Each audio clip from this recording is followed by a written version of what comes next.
Howdy, howdy, fellow movie watchers of the internet, and welcome back for another edition of the Wisco Movie Watchers podcast, brought to you by PTE Creative. As always, we are your hosts, Evan and Dylan Davies. Dylan, what are we doing on today's show? I don't know how best to describe it actually.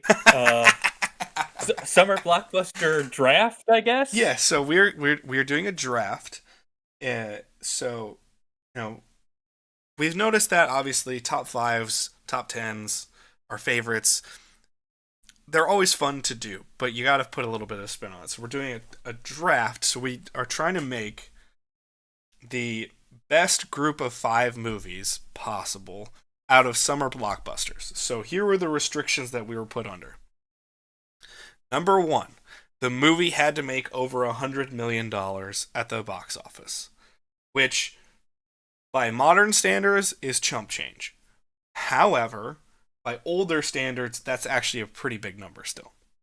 Mm-hmm. And you will be able to tell by some of our choices that something that obviously did super well at the time didn't make a ton of money by modern standards because ticket prices weren't what they were back in the day. Money wasn't what it was back in the day. So that's number one. Number two, once a movie is taken, the other person cannot have it. But on top of that, that also means that that year for movies is scrapped. So if, Dylan takes something from 1984, I can't have another movie from 1984. Whatever the case may be. Not shooting any examples out there just because we both want to have the best chance to do what we can. And so those are our big restrictions. It has to be. And our third is we are constituting this draft. Summer blockbuster is May through August. So there are some actually pretty big films that are right on the cusp that would be counted by most people's standards as summer blockbusters that are not summer blockbusters in this draft. The most obvious example being Avengers Endgame. It was released a week before May. It does not count. So Avengers Endgame can't be drafted in this episode.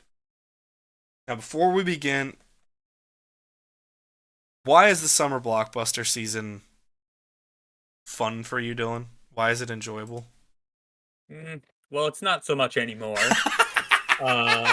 because it's just it's all IP now. So it's like, whatever. Right. But yeah, I think it's for everyone. It always has the good nostalgic association with being off of school.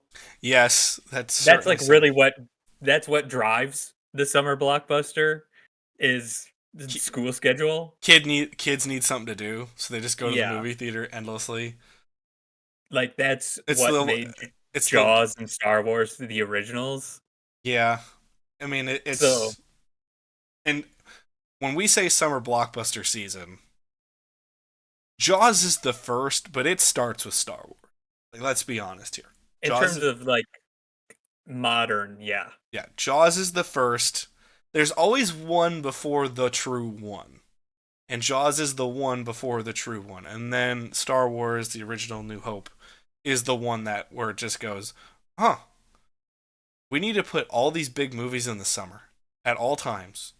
And if there's ever a movie that we think we could be successful with, let's put it in the summer. Mm-hmm. It's not as though they didn't figure it out before that, but those were the first two to really break through the ceiling and go, "Oh shit, this is modern from the way we look at it." So, insertion. I always think of back to school. I always think of time off. I think of those times when we were kids and our dad being a movie lover, we went to a few drive-in movie theaters. That was still really fun. Mm-hmm. And I still love going to the drive-in theater from time to time when it's available to me because it brings this nostalgic warmth to your experience, which is really fun and enjoyable. And I'm excited. If we could find a way to put a screen out by the fire at your place, that could be pretty fun. Get the projector outside because I could bring mine over, or we could get another one that was comfortable to be outside because I know you're not going to take out the one that's in your living room, but we could do some summer fireside movies. That could be kind of fun. Yeah. be enjoyable. But yeah, I mean, everybody, are you shooting for something in this draft? I'm trying to like baseline. I'm just trying to make best group of five, but I want some appeal for everybody, which is going to influence some of my Uh, picks. I'll depending on what I get, I'll explain. Okay, fair enough. So, in terms of who's going first, call heads or tails. I'll go tails. Okay, we got heads. Was it the ye old Google uh, Yes, coin coin flip? flip. I think that might be one of the most versatile things Google's ever made. Is those random little things that they inserted, like heads and tails flips or number generator or something like. Yeah, yeah. All right, so you have the first pick. Because it's just one for one, we don't have to snake draft unless you'd want to. But let's just do one for one. I think that'll be most fun. Okay. Obviously, I'm going with what you and me. I don't know if I consider it the best movie of all time, but it's definitely up there for me. Raiders of the You Lost Ark. son of a bitch. I knew that was going to be the one that like you or me were going to pick that first. Okay, so Raiders released June 12th, 1981. So 1981 is also off the board. $389.9 million at the box office. Again, that's a good standard. That's a good return on investment in today's world. Raiders Mhm. cost $18 million to make at the time, and it made almost $400 million in its initial run. That's just, to me, it's a quintessential, because it's just so Yeah. much fun. I don't want to spoil. Obviously, we can spoil it a little bit. It will be in our top 100 series. I will not spoil what the where it will be, what its top slotting will be, or anything like Mhm. that. I can guarantee it will be decently high on my list, though. So I think it's in both our top tens. So, it's a possibility. Might be a um, possibility. Just saying. yeah, and I'm just looking at the other movies of 1981, and almost everything in the top 15 are summer releases Yeah. because you got Superman 2, Stripes, Cannonball Run, For Your Eyes Only, let's see, History of the World, Oh yeah. The Great Muppet Caper, Endless Love, An American Werewolf in London, uh, Body Heat, and then Friday the 13th Part 2 came out on April 30th. So all those movies came out that summer between May Nice. and August. Yeah, they knew what they were doing for movies back then. In terms of, I told you, everything goes in the summer. All right. Yeah. So Dylan's a son of a bitch, and he took my. Oh, also another movie that came out that year was um Under the Rainbow. Have you ever heard of that movie? No, I have not. Oh, it's like yeah. It's like if I recall, it's the making of The Wizard of Oz with and then th- like most of the cast are little people, Okay. like the actors as like the little people in The Wizard of Oz, and it just depicts them as like horrible, like gremlin type people. Like it is one of the most offensive things I've ever What? seen. What the fuck? Yeah, it's so crazy. That's wild. Okay. I'm trying to remember who stars in it. I want to say um Chevy Chase, but I could be wrong. Well, Yeah, if the shoe Chevy Chase, fits, Chevy Chase and Carrie Fisher are the stars of it. that's wild. Yeah, it is. What a great follow up to Empire for Carrie Fisher. If you want to watch something absolutely batshit crazy, watch that. All right, so Dylan's number one pick off the board, Raiders of the Lost Ark in 1980. Okay, I'm gonna stick 80s. Part of me wants to hurt you, but I feel that that's not my draft strategy. I'm gonna take a movie that had one of the wildest runs at the box office you'll ever see. Going to 1985, I'm gonna be taking Back to the Future. Okay. Yeah. July 3rd, 1985, $223.819 million at the box Yeah. office. That was number 3 on my list. Back to the Future, for context, went had with no interruptions a box office run where it was in theaters from July 3rd to March 20th of 1986. That is it, Makes sense. and it was just making money. And what was wild is it got this Christmas bump where all of a sudden, out of nowhere, because it was still in theaters and people wanted something to do, it just got a bunch of more money at the Christmas season because they're like, "Oh shit, we can just go watch Back to the Future still." So Yeah, and so some of the movies that went up against that summer, Rambo, First Blood Part 2, Cocoon, The Goonies, oh, love Goonies. uh, Fletch, A View to a Kill. But all of those are most of those are May releases actually, so it really came out at the perfect time. I mean, yeah, July 4th weekend, it just took it by storm, man. And I'm Back to just the trying to look Futures. up any movies that came out after that that did well. So the closest one is Nash. Oh no. Oh yeah, National Lampoon's European Vacation, Which is by far the weakest of that franchise. which came out at the end of July, and I mean that's completely like counter counterculture, pretty much. Yep. Like those don't have that much Yeah, crossover, the crossover for that is not the same.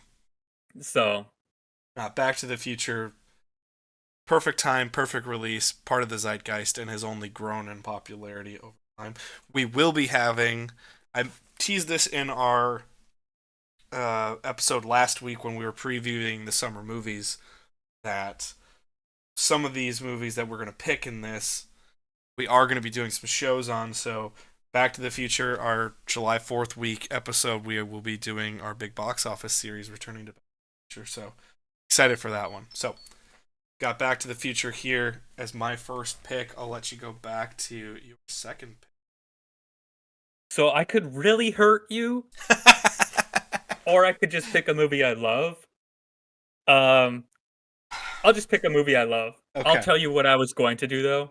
Um, I'll pick. Um, I'm gonna go E.T. Okay, so all three of these, I that was the one I was gonna try to hurt you with if I was gonna try to hurt you, but So I believe in helping my yourself. So the way I was gonna hurt you, I was gonna pick Wally, which came out in 2008. just so I couldn't have the Dark Knight. Yeah, So not so only would you not take by far the best movie of the year, and well, I like Wally a lot more than I like The Dark Knight. I know, but the Dark Knight is legitimately perfect. So not only are you not gonna take, you're not gonna let me pick it, but you're not gonna let anybody have it. You're gonna be like, nah, Yeah, I don't even want it. yeah. That's a big old fuck you right there, dude. Um, Um, we should be talking a little bit about these movies, but what was ET up against well, that year? I mean, we did a whole episode on ET, Yes. so if you want like in depth uh parts of it, let's see. So we got Rocky 3 came out in May. An Officer and a Gentleman came out in July, late July. Arthur came out in July. Wrath of Khan came out June. Poltergeist came out June. Yeah, So nothing really for the all those, family. yeah, I was gonna say all those movies are really not the same demographic No, those as are all ET. adult movies. ET is a kids movie. Yeah, and I mean like An Officer and a Gentleman, which came out late July, that still made 108 million at the domestic box office, which is absolutely fucking insane when you consider what that movie is. Yeah. Like that movie would make 40 million now. Mm-hmm. So, It um, just shows the changes in what people are willing to pay for. yeah. Those Oh, movies, also, people don't pay for those movies anymore. also The Thing came out around that time. I don't see it on this list because I know it did so bad. But that's the thing where John Carpenter kept saying like, "Oh, the reason the Thing did bad is because ET, because no one wanted to see like an evil alien thing." I don't know Um, about that, but I don't agree with it either. I just think I, that's kind I of think that's a perfect camouflage for just saying, hey, your movie at the box office failed, but it has a cult hit now. yeah. You know. Because I mean that movie is great, but I see why it didn't do great at the box office. Yeah, just wrong timing. Yeah, Not the thing. So we didn't really talk about Raiders or Back to the Future. Raiders is just that's summer fun at its finest. yeah, There's not many movies. Both Back to the Future and Raiders both have this quality where it's never boring to watch those movies. It's always fun. You always feel this sense of adventure, wonder. You're rooting for everything all the time. They're just fun. That's what the summer yeah, blockbuster is to me. Is I want to make sure that, and in my draft, I'm trying to make sure everyone gets to have a good time, in some way, shape, or form.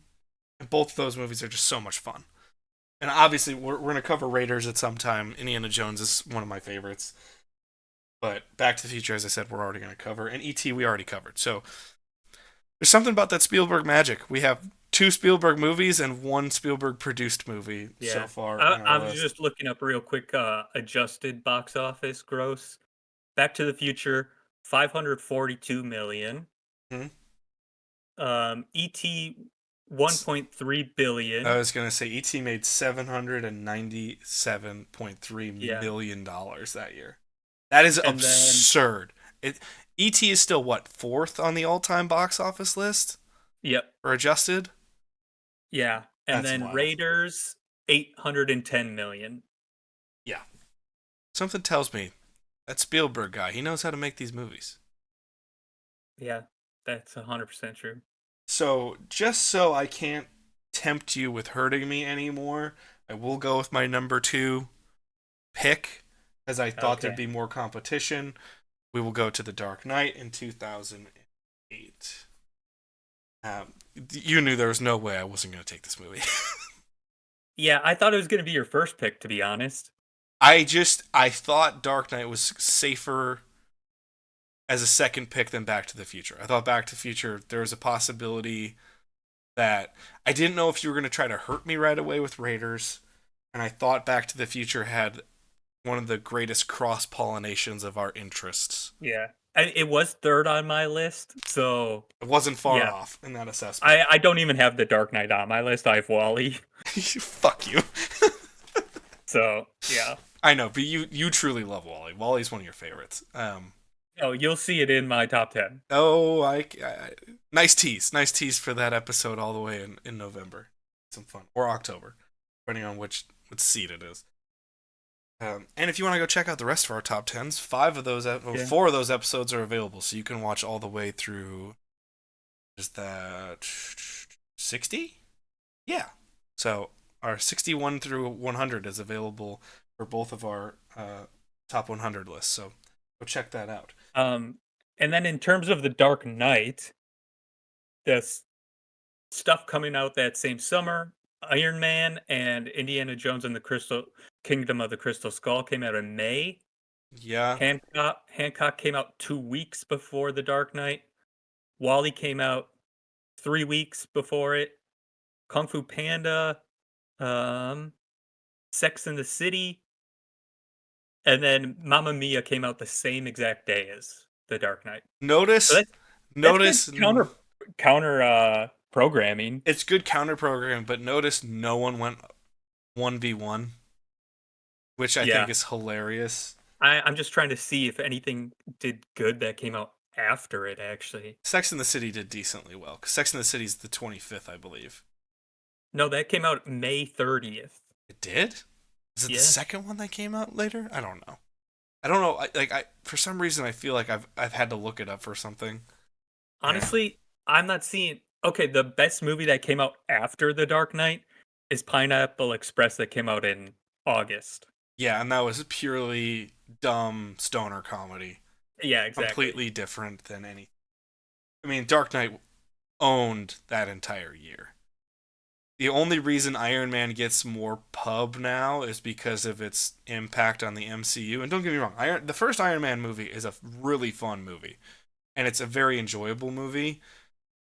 But make no mistake about it, that year had one movie and one movie only for the vast majority of people, and it was The Dark Knight. Dylan is not part of that population because he loved Wally so much. But most people, The Dark Knight was the focus for obvious reasons. It's the best comic book movie of all time. Yeah, Uh, so Pineapple Express, like I said, is the best movie that came out after it, and that's in 30th. that's wild. So that's pretty crazy, actually. It's fucking wild. Whew. I'm excited to one day cover The Dark Knight. Well, we did cover The Dark Knight, I guess. We did. Yeah. Oh, I totally forgot about that. But yeah, if you want to go check out more about it, it's said it already. I'll say it almost every show. It's perfect. It's a perfect movie. It's so damn good. Not an ounce of fat on them. Take us to your pick number. I hate to be a cliche, but I'm going another Spielberg. Jaws. I knew Jaws was going to be on your list. I thought Jaws might be your number one. You fucking love I Jaws. I do have it as my number one, but I figured that one was going to be safe. I don't think you were going to pick it. Jaws is lower on my list. Yeah. Yes. Again, So Jaws we're going to be covering in June as part of its 50th anniversary. It's wild. yeah, and I mean, I it's in my top 10. I won't say where, but it's high up there. I knew Jaws was high up there because I remember I put It's it in way lower, and you're like, "Is that low?" I was like, "Not you, but yes." Yeah. It's the original Blockbuster. Like that created Blockbusters. Oh, by all means. I mean, well, the impact we've talked about it before. People don't want to. People won't go swimming because they're afraid of sharks. Even Yeah. in landlocked states like ours, people are like there could be stuff down there, and you're like, "There's no fucking great white shark in I mean, goddamn Lake Michigan." if you went to a lake and then had a boombox and played the Jaws theme, people probably would get scared. Yeah, we should test that theory this summer. That would be fun, actually. You're Um, such a dick. yeah, so other movies that summer, there's actually not much, honestly. Dog Day Afternoon, which apparently made 46 million, and that to me that's pretty crazy because that movie is like that's more of an Oscars type of movie. Sure. Um, the Return of the Pink Panther, uh, Interesting. the app the Apple Dumpling Gang. Never Yeah. even heard of that. You've watched that movie before. Oh, I have. Do you remember? I only remember this because of Dad's involvement. Do you remember when Dad was running PTO at the elementary school, parent teacher Uh huh. organization, or he was the Yeah. president of it? One, and we would do at least once a year. They did a fundraiser of movie nights in the gym. That is our former principal, who was also good friends with our father, Mr. Asher, Jim Asher. That was his favorite movie, so we watched the Apple Dumpling Gang once Huh. in the gym. I do not remember it at all. I think that was the however, because it was not a modern favorite, because we also did stuff like Mulan and other movies. Yeah, I In remember specifically Finding Nemo. Yeah, Finding Nemo was definitely part of that crew during the middle school era as well for us. Well, actually, no, your last year of elementary school was 2004. I always forget that. But yeah, we definitely we definitely would just watch a lot of kid-friendly movies that were, and then we did Apple Dumpling Gang. I think that was the highest point of kids running around the building not watching the movie. That would make sense. But and because Dad had the inn, we had the most leeway to kind of just run around and do whatever the fuck we wanted, which was really fun. But those were always good times. But I do remember watching Apple Dumpling Gang and having a decent time Yeah. at it. Just looking at 1975, it's actually kind of crazy how little competition Jaws had, which now it makes total sense why it made so much money. Oh yeah. I mean, that's the thing is they weren't making as many movies back then in general for Yeah. I these mean, releases. yeah, there's just like most studios probably had 3 movies that they expected to be hits, Yeah. and that's like on a good year. So, Jaws 7th 7th overall for adjusted box office. I was gonna say 477.9 million in its original run. Yeah. June 20th. 1.17 billion adjusted. Holy shit. That's fucking I'm gonna take this just so you can't hurt my feelings. Uh, the most recent. No, I guess not. But up there in my list, I will be going to May 27th, 2022, and I'll be taking Top Gun Maverick. I expected you to pick that. Again, beyond the fact that I just love this movie, the movie that saved theaters. And you want to know why? Because it made $1.495 billion at the box office that year. It's legitimately the movie that saved movie theaters. 2022 was a fucking great year, dude. Yeah, trying to see here. So, movies that came out around that time, Doctor Strange, Yeah. Multiverse of Madness, Mm-hmm. Jurassic World Dominion, Okay. um, Minions: The Rise of Gru, Thor: Love and Thunder, Oh, that movie and sucks. then uh Elvis. Like those are the bigger ones that came out that summer. So nothing huge though. Yeah, Doctor Strange was the biggest threat just because it was MCU and it was still the beginning stages of. And the thing is this Multiverse of Madness, it's not great, but it's still a pretty good movie. But that was the highlight of Marvel for a long time for a lot of people, and that Mhm. doesn't bode well. People were still coming to terms with the fact that the MCU wasn't the same anymore. Yeah, I remember being super disappointed by that movie.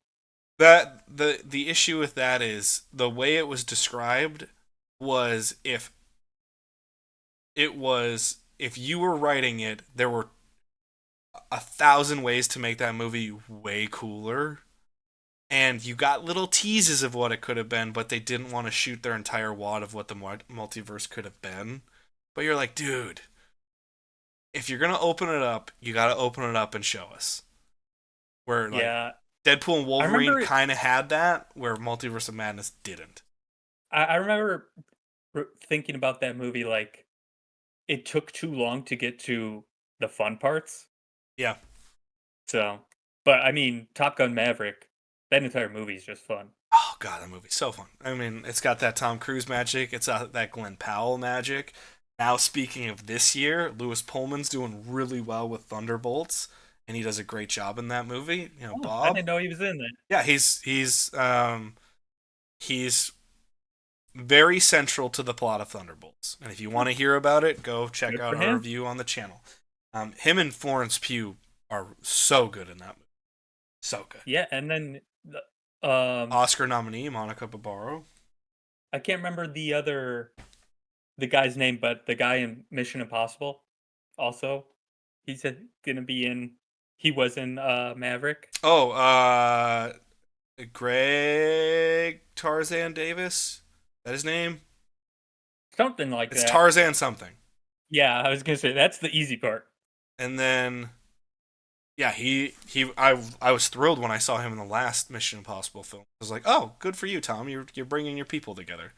And then but again, Miles Teller does a phenomenal job in that movie. Danny Ramirez does a great job in that movie. Like it's just that entire cast works so fucking well. Yeah, Jennifer Connelly is also fun in that movie. It's just like it's so fucking yeah. good. Top Gun Maverick at the domestic box office, 718 million, and Holy then the next fuck. closest is Black Panther: Wakanda Forever at 436. Not even So there's a close. huge gap. Not even close. Yeah, Top Gun Maverick. God damn. So good. I am like how do we cover that movie? We've kind of covered it 1,000 times in little ways, but we've never actually covered the movie. I'm excited to finally get to that one when time comes. Whole heck of a lot of fun. All right. For my next pick, I'm really torn between two of them, and since I have kind of the action movie covered pretty well, Yeah. I'm gonna go with a weird choice. I'm gonna go with Grease. I thought about Grease. I highly thought about Grease because of that same thing. 1978's highest grossing film. One day Yep. it'll be on the big box office episode. Yeah. So it came out in June.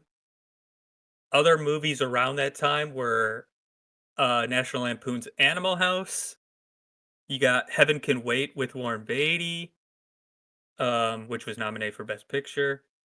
Jaws 2, that's a shit movie. Um, you got I don't know if it's a oh no, it's so Star Wars was still making money, but Yeah, Star I Wars don't think it hadn't. went into the summer. Star Wars was Um, making incredible money still. Yeah. and then yeah, there's really not much going up against Grease Well, Superman because 2 gets released at like the Christmas time, doesn't it? well, 78 would be the Or sorry, first. Superman. My apologies. Yeah, Yeah, Superman. that came out in December. Yeah, it comes out at And Christmas time. yeah, and then the other big movie of that year was Close Encounters, and that came out in November. So, Close Encounters was 78. yeah. Oh, Oh I wait, no. thought it was 77. Uh yeah, it is 77. So it still was make that's Still the making third money. biggest movie. Hey, It came out in November of 77 and it still made 91 million in 78. that's says a lot. That's crazy. That says a lot, man. A lot about the hey Spielberg magic, brother. Spielberg magic. Yeah. I mean, Grease is such a welcoming film for Hun- everybody. Yeah, 159 million at the domestic box office. Okay. And then let me see adjusted real quick. 705 million dollars. 28th overall of all time. Damn good. I mean, it made almost $30 million on a re-release for its 20th anniversary in like 1998. Because I remember doing for our big box office episode whenever it was close to that. Oh no, it was for the Oscar recaps. And we were going over some box office figures, and I remember Grease still made like 25 to $30 million in a re-release 20 years later, and you're like, what the fuck is going on? Can you It's can you just imagine if this summer Grease came out or like a musical like Grease came out and and then it ended up making 700 million dollars? it'd be That would wild. I be mean, it's kind of wicked. I mean, no, but Wicked is IP driven. It yeah, has a 20-year very legacy very of being very popular. Yeah. yeah, it's really well known. Like Grease I don't think was that well known back then. No, Grease would be the surprise hit. Grease would be Cuz the holy fuck. What is this? This is awesome. I don't I think Grease the stage show um I want to say that was only like a couple years old at the time. Yeah, it wasn't super. Let's Well, see. also, think about it. It could only be 20-ish years old because greaser culture wasn't that far removed. Yes, so the original stage show originally came out in 1971. Yeah, it's not So old. 7 years. 8 yeah, 8 years of build up to the oh no, 7 years, yeah, to the point where the movie got made. Damn So, good. I mean, that'd be insane if a movie like that came out and made 700 million now. Yeah, Grease is great. I love Grease. God, Grease is so good. Yeah, fantastic One of movie. our mother's favorite movies of all time. Also, I mean, it just cemented John Travolta as like The one of guy. the stars, Yeah. yeah, at the time. I mean, Which, I mean, it makes sense. He's a fucking charming ass dude in that movie. oh, Danny Zuko is awesome in that movie. Everyone likes Yeah. Danny Zuko in that movie. Even when he's being a shithead, you're still like, come on, Danny. Instead of, what a fucking douche, you're still like, nice. Yeah. um, And I really love Olivia Newton-John too. oh, she's so good in that movie. And I'd be remiss if we didn't say the great Stalker Channing. I fucking love Stalker Channing in that Yeah. movie. She's so good as It's, Rizzo. I wish it would have won best song that year, but it didn't. It should have. I think the only song nominated for that movie though was "Hopelessly Devoted to You" because I think that was the only original Yeah. song in the movie. What a great Um, tune. What a great. yeah. As one of my friends is saying a lot lately, what a great little ditty. It is. It's a great song. It's, I love playing that on the sax. it's a great tune. Yeah, I'm thinking of strategy here because I wasn't as gutted as I thought I was gonna be. E.T., Jaws, and Raiders were all on my list, but Grease was just barely missed. Like you, I'm trying to get this sense of what everybody could kind of enjoy, and I went heavy action with all three of my first. Back to the Future is not super action, but still more of an action adventure movie. Oh, real quick, the thing that I was torn between was Grease and Guardians of the Galaxy. Yeah, I'm a little shocked you didn't take Guardians. It's on my list, but it's actually higher than Grease, but I feel like I covered action pretty well. Yeah, I know that's the only thing is it's hard to kind of. That's why I thought about using the Ringers movie draft strategy where you have to draft for different genres. Yeah. But then I also thought, well, I mean, that's fun, but we're not talking about some of the more premier movies that we'd obviously love to take. I would argue I do have 4 different genres. I mean, yes, you have action adventure, you have a family sci-fi film, you have Jaws is a thriller. Jaws is a thriller, and Grease is a musical. Yeah, I mean, you kind of Yeah. got there. I mean, I think technically Back to the Future is technically classified as a comedy, although I just think it's one of those ether zone, it's Yeah. everything, Yeah, it really is. where Dark Knight and Top Gun Maverick are clearly action films. Yeah. So, I mean, I guess one of them could be considered a drama by some standards, but it's like, we're stretching for those. I'm going to go straight comedy here. It's the most recent entry on my list, but I think the mass appeal is what I really like about it. I'm going to go to 2023's highest grossing film. I'm going to take Barbie. Okay. I just July 21st, 2023. What a day for moviegoers, man. Barbenheimer Yeah. weekend was a thing, and it was fun. It was so much fun being in the theater that weekend. Did you do that? Did you do back to back? I didn't see the worst part was I like that is peak burnout time for me during that time is Mhm. and summer camp is not inherently my favorite time in my profession, and that's peak burnout season, and also known as Evan doesn't leave his house unless he really has to, because the social battery is so limited during Yeah. that time. So I saw Oppenheimer Saturday morning, but that night was really I still got the jolt of energy from it because Ab and all of her co-residents all had the day off except I think and then a bunch of the younger year people also went with them, and they all gathered at our house to go to Barbie after right before they went to the movie, and I'm giving them like all of my bonuses through AMC. I was like, "Hey, who wants a free slushie? Take this. Who wants free popcorn? Take this," because I just stacked up so many AMC points, and they were all just super excited to see Barbie. And so I didn't see Barbie original run.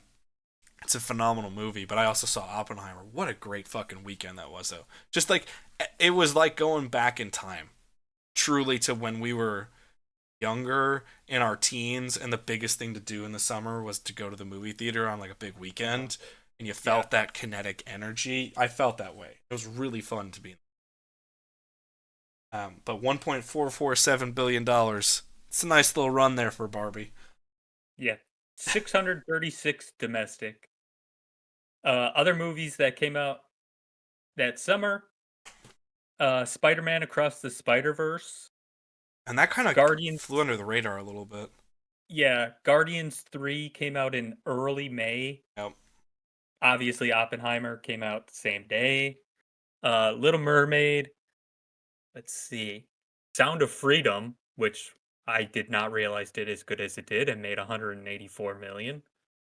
Um, Indiana Jones, Indy was 23. I thought it was 22. no, 23 apparently. Huh. Flash June was that 30th. year? Well, if it is, oh yeah, it is. It's 24th on the list, though. It only made Well, 108 million so domestic. like you know how like things just get interconnected in your brain? Hmm. I remember going to The Flash and Indiana Jones in rapid succession because they came out at like almost the exact same time. And it was, hey, Michael Keaton Batman's in this movie. I know it's not going to be good, but Michael Keaton Batman's in this movie, so I'm going. And then, Yeah. oh, Indy's in the theater. I refuse to not see Indy in the theater. Okay.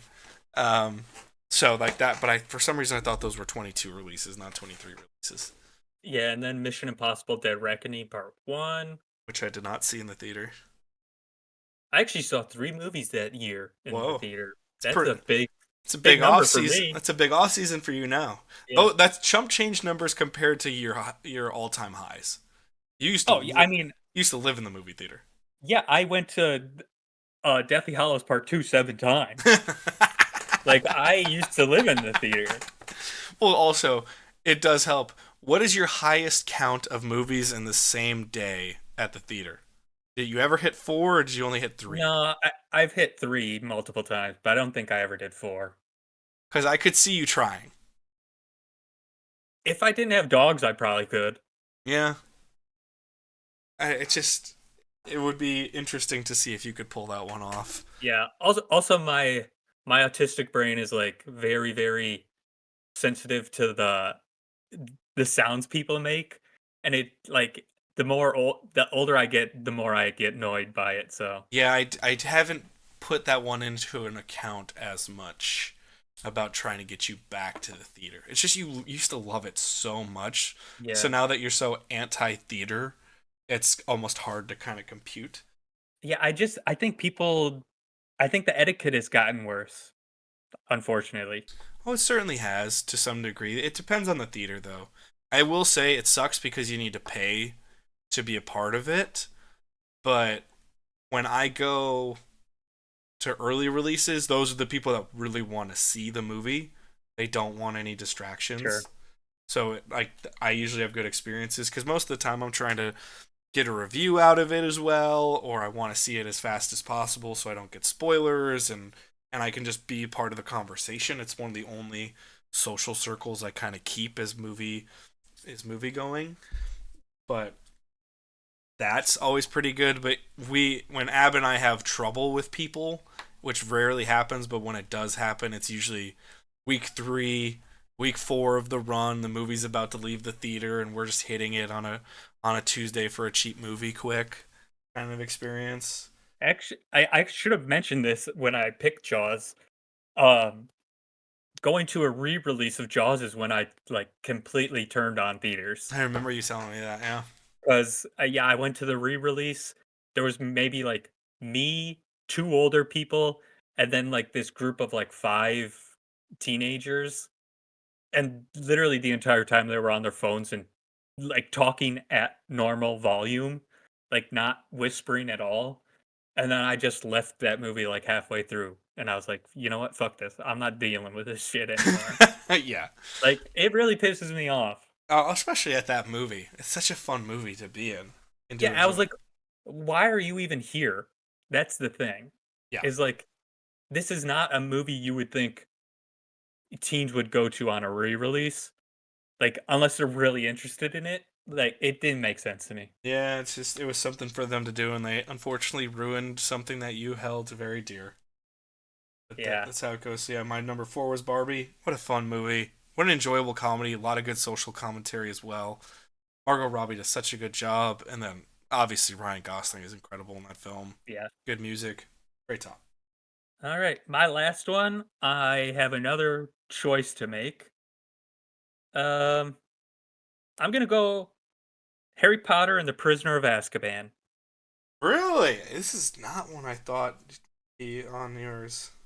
It was between that and Deathly Hallows Part 2. So you were taking a. I could tell once you said choice and then gave me the choice that it was between Harry Potter films. Yeah, obviously, uh, Deathly Hallows Part 2 did better. Yeah.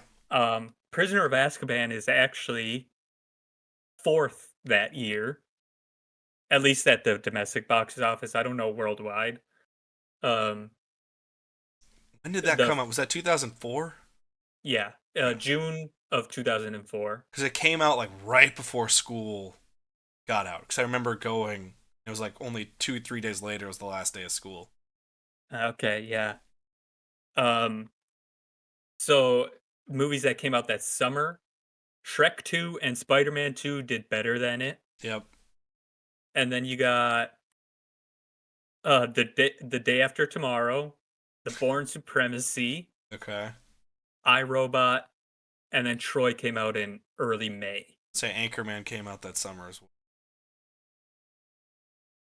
Anchorman is 27th overall, actually. Yeah, it didn't do as well. It was very much a DVD movie for a lot of people. Yeah. Oh, Dodgeball came out that year. That's I I was 18. I was in the theater for Dodgeball. I think you were in That that was theater with me. I don't think so. I remember the first time I saw that movie was when you got it on DVD, I think for Christmas. Yeah. Or for your birthday. I can't remember. I think it was Christmas because I definitely wouldn't Okay. have waited that long. Or I would have bought it before. But Um yeah. oh, also Van Helsing came out that year, Uh early May, which talk about it wrong time, wrong way to do that movie. Everything that could have been cool about that movie, they just didn't do well. yeah, I love that early movie. May It's for not Van good. Helsing. Makes no That doesn't sense. make sense. Yeah. Put that shit in Um September, October. Own the own the kids that are 13 that they'll think that thing is cool as fuck at Halloween yeah. time. Makes no There's sense. actually quite a few movies that came out that summer that are really good and I really like, but none of them actually did that well. That's not shocking. Yeah, like out of the top 10, 1, 2, 3, 4, 5 of them are summer releases. Hmm. Yeah. And none of them did fantastic. Shrek 2 did the best at 441 million. Um, Prisoner of Azkaban 249 million at the domestic box office. So not like crazy numbers that year. Yeah. Now I'm Just trying to torn. see real quick. Okay, so no, Prisoner of Azkaban was number 2 overall in 2004 for worldwide. Yeah, okay. I mean, that makes So sense. actually, that's really impressive, actually, because it's 249 at the domestic, and then its foreign market was 546. Which is not usually the case back then. Yeah, so 68% of its total was foreign. That's a really high number for a movie. That's a super high number for a movie. Yeah. Well, I mean, if you want to look at examples, look at how many years we're fucked if we use international box office for the big box office series because the Asian market fucking loves Transformers. Yeah, that's true. Oh man, holy shit. I just noticed this. Howl's Moving Castle came out in 2004. 98% of its box office was foreign. Mm-hmm. 98. That is insane. I mean, it is a foreign movie, but I would expect at least that at least was 20%. it That's was usually it was before they made Studio Ghibli movies an event at the theater. It was before yeah, internet. It was before the internet that's true. really broke in with stuff. That was still at the time where it'd get nominated for an Oscar, and people were like, "I've never heard of this. What is this?" Or at least Yeah, now there's that like, "Oh, isn't it that studio out of Japan or whatever?" Like, yeah, but most movies it's like pretty close to a 50-50 split usually yeah, for foreign versus domestic. Um so yeah, 98%. I've never even seen anything like that. That's insane. And it made 235 million. holy fuck. I So mean, it's literally, it's a phenomenal movie. I love Howl's Moving Castle. yeah, 4.7 million at the domestic box office and then 230 million at the foreign. It's wild. All right, I'm torn with my last pick here because Oh, I did complete the all different genres. you did all different I genres. got fantasy there. Yeah, I didn't know if you were gonna take a Harry Potter movie because it's not the strongest movie ever. I It had doesn't to. matter. I had to. I know, like, because the thing is this. Obviously, I would have been hard pressed not to take a superhero movie, specifically a Batman movie. But The Dark Knight's the only real option in that. I could have taken Batman '89 or Batman Returns, but I also think there are better movies.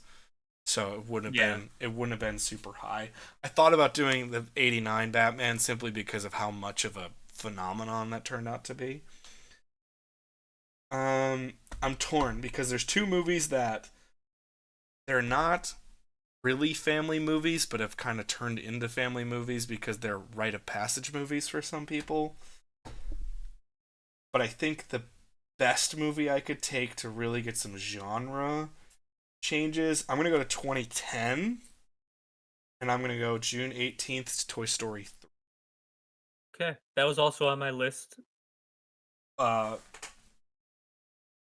Talk about an emotional fucking animated movie. Talk about just an emotional movie in general, and what a movie that was tailor Yeah, made for the audience that was gonna watch it. I mean, it should have completed the franchise completely, Yeah, and it would have been.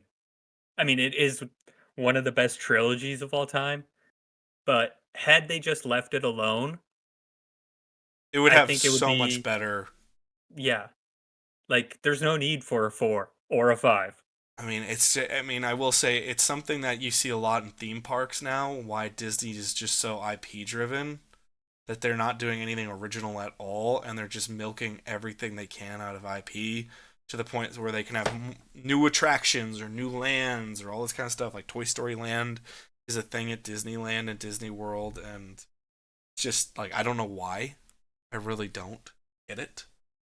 Uh, Toy Story 3 is the peak of that franchise by far. I mean, $1.07 billion at the box office that year with some good Wait, how much was that? 1.067 billion worldwide. Oh, because yeah. Let's see here. Domestically, it made 415. Yeah. So actually, that had a pretty. Oh no, okay. It was 61% of it was foreign. Yeah. I mean, the thing is, like, that movie is tailor made for our age group, especially Yeah, specifically. I Not to make it just about me and my age, but that movie comes out the same year I graduate high school, and everyone I know is going to college. yeah. I mean, we grew up with that franchise. And so you have that franchise as a part of it, an integral part of your movie viewing as a child at that time. And then to like, I do remember, oh my god, when they're just holding the hands about to go in the incinerator, and I was like, if they do this, which I knew they wouldn't, but I was like, if they do this, that'd be the most metal ending ever. But you're just Yeah, heartbroken. And then to top it by having Andy like pull Woody away one last time before he gives it over to the new kid, and it pulls Woody away and then says no, it's the right thing to pass this on. It's this symbolic passing of your childhood on to the next generation. Oh my god. I get yeah. tears in my eyes just thinking. It's one of the best endings of any movie that year. Well, I actually would argue it's probably the best ending because I'm looking at the other movies and It's as much as it's not my favorite movie of that year, but it's a better ending than Inception, which is definitely my yeah, favorite movie of that exactly. year. And like I'm looking at the other movies, none of them are like super emotional like that. Yeah, I mean, Avatar is obviously the biggest movie of that year, but but isn't that technically a it, 2009 movie? let me think. But yes, Oh yeah, it comes out at yes it Christmas, is. but it just like it got this weird second wind like Titanic did, Yeah. where it So just kind of floated, and then April of 2010 magically just took over. It's fucking wild. oh yeah, so Avatar came out December 18th of 2009, Yeah. but it was the biggest movie of 2010. Other movies that came out that summer: Iron Man 2, Yep. The Twilight Saga, Eclipse, Inception, Despicable Me, the first one, Yep. Shrek Forever After, Not strong competition. the Karate Kid remake. So, yeah, not anything like I think the closest thing to it is probably Despicable Me, and that came out a month after. Yeah, and I mean Toy Story to me it was a year with two movies. It was Inception and Toy Story 3. Obviously there's some stuff bookending that year that was good or got some Yeah, attention, but that movie I remember that year for Deathly those two movies. yeah, Deathly Hallows Part 1 comes out in November. which is my favorite of the Harry Potter. which is insane.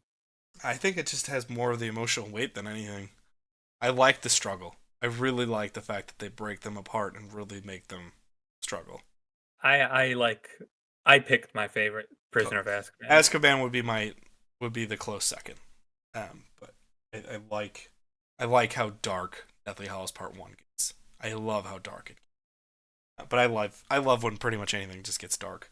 Um, just sad to say because I also love light bright movies all the time. But yeah, Toy Story 3. It's my other choices. I thought about taking New Hope because that's the summer blockbuster, and hmm then I thought about Jurassic Park.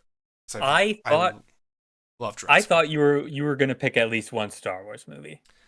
I really thought about it. The issue is this. I think Empire is by far the best Star Wars movie, I agree. and but it doesn't do as well as the original Star Wars in box office. So I was kind of like, okay, well, which one do I take? And then I already like of these movies that I chose, I would say Top Gun Maverick's the most my favorite pick because at least Barbie, I had the cross audience appeal, where Top Gun Maverick is very much like everyone loves it and it's appealing to everybody, but it's mass appeal just like The Dark Knight and Back to the Future, which I would say have more of that touchstone than Top Gun Maverick does. hmm So I was like, okay, well, I already kind of took a big favorite, so let me vary it up. But Jurassic Park or Star Wars were definitely considerations in that. By the way, we Yeah, are going to be doing a big box office of Empire Strikes Back this month because it is the 50th anniversary, or no, 45th anniversary of Empire Strikes Back. yeah. I mean, most people would consider Star Wars the summer Oh yeah, franchise, I I mean guess. it's like I said at the beginning of the episode. Jaws is the first, but Star Wars is the game changer. I even was just talking about this like in a late night conversation with Ab, where I was like, it's not my favorite movie, but one could argue Star Wars, the original Star Wars, is the most important movie of all time in terms of what we view as a modern movie. Yeah. In terms of the modern landscape of movies, yeah, it is. And that's where I was like, it doesn't mean it's my favorite, but that's everything we know is informed by that choice of Star Wars at that time with what appeals to a modern audience. So, which is why I Yeah, almost took it actually, for impact. in terms of adjusted box office, Star Wars has 5 movies in the top 20. Yeah. I mean, it's the biggest strictly movie franchise of all time, you know. 1.6 billion for A New Hope, Oh god. and that's number 2 Cuz Force only Awakens after is number 1. Gone with the Wind. Or oh, I'm sorry, in terms of Star Wars, yeah. Yeah, Gone with the So Wind is huge. it goes A New Hope, and then Force Awakens is second in terms of Star Wars, which adjusted actually didn't even make $1 billion. Yeah. And then Empire Strikes Back, 899 million. I'm going to go Phantom Menace is next. Nope. Return of the Jedi is It's next. Jedi and then Menace. Yeah. Phantom Menace is, I mean, Return of the Jedi is 17th, and then Phantom Menace is 19th. Does Revenge of the Sith poke in there? Nope. Okay, I thought it Uh, might have a chance just because it was quote the end of Star Wars because it made a shit ton of money that year. yeah, the next closest in terms of adjusted box office is The Last Jedi. Interesting. Revenge of the Sith is 70th Yeah, with 542 million. yeah. Well, maybe that's why Disney canceled all those screenings like we talked about last week on the show. I don't know why they would, but They were making money. I had a coworker that wanted to go exactly. 2 or 3 times. So she she she still says Revenge of the Sith is her favorite Star Wars. We have this Well, debate all the time. But that's just insanity. I mean, the thing is this: she's 21, and she is my first living example of those movies were made for a specific generation argument that I actually see that being real and not just a bullshit defense.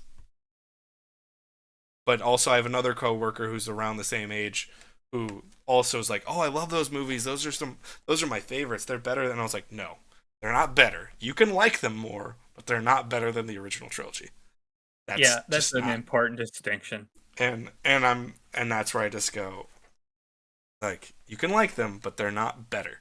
There's one clear, obvious best movie Star Wars has ever done. It's Empire, and then the conversation comes into what do you think is best after that. But yeah, so it's been fun. So your draft was, give us your draft 1 through 5. We got Raiders, E.T., Jaws, Grease, and Harry Potter and the Prisoner of Azkaban. In my top 5 draft, I went Back to the Future with my number 1. 2 was The Dark Knight. 3 was Top Gun Maverick. 4 was Barbie, and 5 was Toy Story 3. And I had some honorable mentions, I guess, with Star Wars and Jurassic Park in there. So fun times at the movie theaters during the summer. I'm excited to get back to some summer movie watching, and hopefully we'll get to do a little fireside podcast pretty soon over at Dylan's place with some of these Yeah, classic nice. movies. We're going to be covering Empire this month. We're going to be covering Jaws next month. Back to the Future in July. And we're still going to have some more stuff. We're going to try to get some movie commentaries out there as well. And some other things coming your way. So check those out. Along with all of our series. The Greatest Movie Action Scene Tournament is all available online right now if you want to check that out. Our Top 100 series is in full swing. And we'll get through the top half of all those movies this month as well, as you'll get 51 through 60 this month. So a lot of fun stuff coming your way. So check it out. And sorry for the technical difficulties with no video. If you're on YouTube, we really appreciate you just listening as is. That has been the show today, folks. Thank you guys so much for listening, wherever you may be. Peace, love, and hugs to you all. Peace. Goodbye!